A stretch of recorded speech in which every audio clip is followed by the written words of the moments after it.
اور اس سے پہلے یہ واقعہ کس طرح سے ہوا یہ بھی آپ کو بتاتے ہیں کہ جنوبی وزیرستان کے علاقے وانا میں سیکیورٹی فورسز نے کیڈٹ کالج پر حملے کی کوشش کو ناکام بناتے ہوئے تمام خوارج کو ہلاک کیا۔ کارروائی کے دوران ایک خودکش حملہ آور سمیت 5 دہشت گرد واصل جہنم ہوئے۔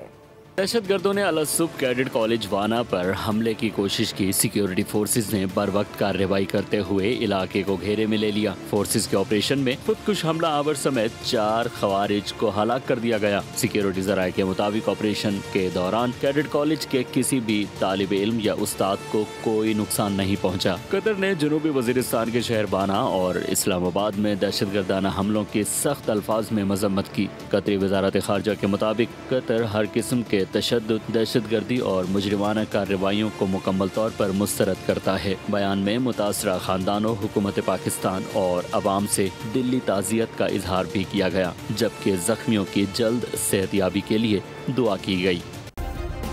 سبسکرائب کریں اور بیل دبائیں تاکہ کوئی خبر رہ نہ جائے۔